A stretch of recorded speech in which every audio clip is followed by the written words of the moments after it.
तो चलिए दोस्तों, प्रश्नावली 3.2 का जो है क्वेश्चन नंबर 2 देख लेते हैं। 2 क्या कहता है उसको आज हम सब सॉल्व करेंगे। ये क्वेश्चन नंबर आपका 2 है दोस्तों।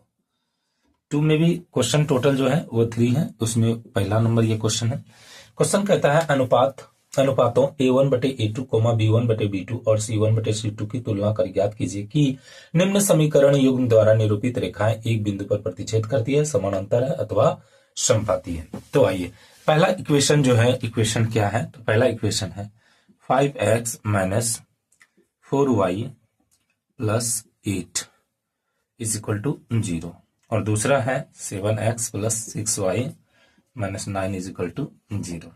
अगर जब ध्यान से देखेंगे तो ये दो चर वाला रैखिक समीकरण है दोस्तों। इसको सॉल्व करते हैं। आइए कैसे सॉल्व होगा वो जानिए।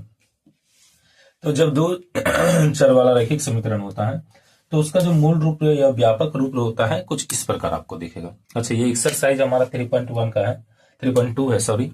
ये एक्सरसाइज 3.2 का ये 2 का फर्स्ट नंबर सवाल।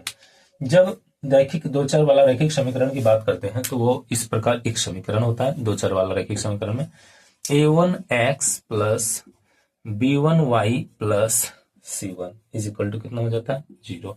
यही इसी फॉर्म में मेरा मेन इक्वेशन होता है, दो चर वाला रैखिक समीकरण। अब इसी के आधार पर a1 b1 c1 ये सब हम फाइंड करेंगे। तो इस इक्वेशन में पहला के लिए देखिए, जो पहला इक्वेशन हमारा उसके लिए क्या है, तो a1 का वैल्यू हो गया है 5, b1 का वैल्यू हो जाएगा -4 क्योंकि होना चाहिए था पॉजिटिव बट है निगेटिव इसीलिए हो गया माइनस। अब ये c1 का वैल्यू हो गया 8, ठीक है। उसी तरह दूसरे इक्वेशन के लिए a2 का वैल्यू हो गया 7, b2 का वैल्यू हो गया 6 और c2 का वैल्यू हो गया -9। अब क्या करेंगे दोस्तों, अब हम तुलना कर लेंगे। तुलना कैसे होगा, तो करेंगे a1 बाय a2, ये हो गया 5 बाय कितना, तो 7। उसके बाद कर देंगे b1 बाय b2, ये हो जाएगा -4 बाय 6, कैंसिल कीजिएगा -2 बाय आ जाएगा 3। ठीक है दोस्तों। अब हम क्या देखते हैं, जब a1 बाय a2 और b1 बाय b2 देख रहे हैं दोनों आपस में इक्वल नहीं है। जब इक्वल नहीं है तो आगे जाने की भी जरूरत हमें नहीं है। आपका मन है तो c1 बाय c2 निकाल सकते हैं, बट जब यही दोनों इक्वल नहीं हो तो आगे निकालने की जरूरत हमें नहीं है। अब हम क्या करेंगे बताएंगे, चूंकि a1 बटे a2 is not equal b1 बटे b2। जब ऐसा होता है, जब ये दोनों आपस में जो है इक्वल नहीं होते हैं तो रेखाएं एक बिंदु पर प्रतिच्छेद करती हैं। लिखेंगे अतः रेखाएं एक बिंदु पर प्रतिच्छेद करती है। तो इस प्रकार मैंने पहला सवाल को सॉल्व कर दिया दोस्तों। अब इसी का ये दूसरा सवाल है वो देख लेते हैं इसी में दोस्तों। दूसरा सवाल देखिए, इसका दूसरा सवाल का इक्वेशन कहता है हमारा,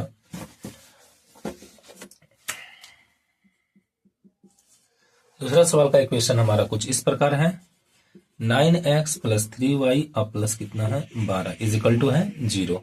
और इसका दूसरा इक्वेशन था 18x प्लस 6y अब प्लस 24 बराबर हो गया 0।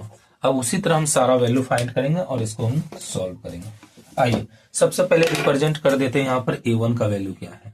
तो देखिए a1 का वैल्यू हो गया 9, b1 का वैल्यू 3 और c1 का वैल्यू कितना है दोस्तों, तो 12।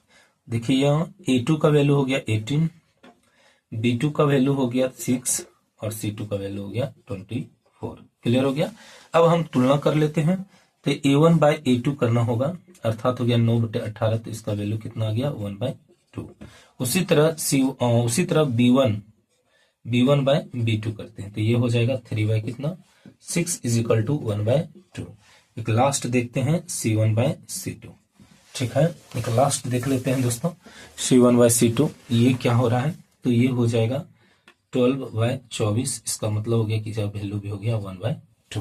तो हमने क्या देखा, इसमें सारा वैल्यू मैंने सॉल्व किया तो ये सारा इक्वल आ गया है ना। सारा इक्वल आया तो उसका कंडीशन हम इधर रखते हैं यहाँ पर। आइए देखते हैं। तो देखिए दोस्तों इसका कंडीशन हम रख देते हैं। तो चूंकि a1 बटे a2 बराबर b1 बटे b2 is equal to c1 bye c2, जब ऐसा होगा तो क्या होता है, तो ऐसा होने पर जो है अतः रेखाएं समपाती हो जाता है। संपाती। ठीक है, क्या हो जाता है? संपाती। तो इसका भी मैंने आपको हल 2 नंबर का भी दे दिया। आइए उसी का मतलब 2 का ही 3rd नंबर एक क्वेश्चन और बच गया है दोस्तों, इसी में मैं इसका हल कर देता हूं। तो 3rd नंबर में क्या हमको मिल रहा है वो देखिए। इक्वेशन हमारा क्या कहता है, पहले इक्वेशन देख लीजिए। इक्वेशन कहता है 6x माइनस 3y और प्लस कितना है 10 इज इक्वल टू हो जाएगा 0। दूसरा इसी में इक्वेशन क्या है 2x माइनस y और प्लस 9 इज इक्वल टू 0। ठीक है, ये हो गया।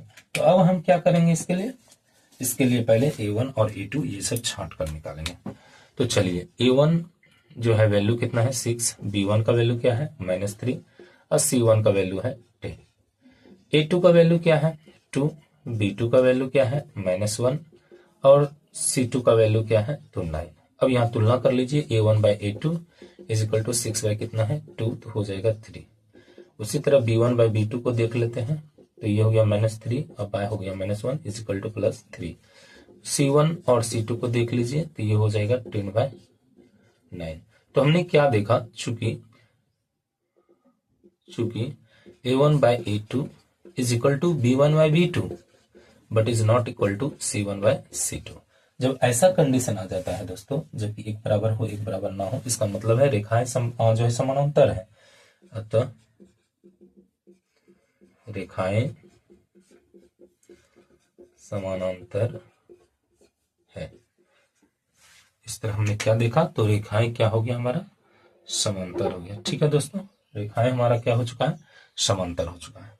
तो इस प्रकार मैंने आपको 2 नंबर का तीनों क्वेश्चन का हल देने का प्रयास किया और मैंने दे दिया है दोस्तों। अगर जब कोई डाउट हो, कुछ भी क्वेरी हो, तो आप निश्चित रूप से जो कमेंट करें, मैं उसका जवाब दूंगा दोस्तों। इस वीडियो को देखने के लिए धन्यवाद। थैंक यू, बाय बाय, मिलते हैं अगले वीडियो में।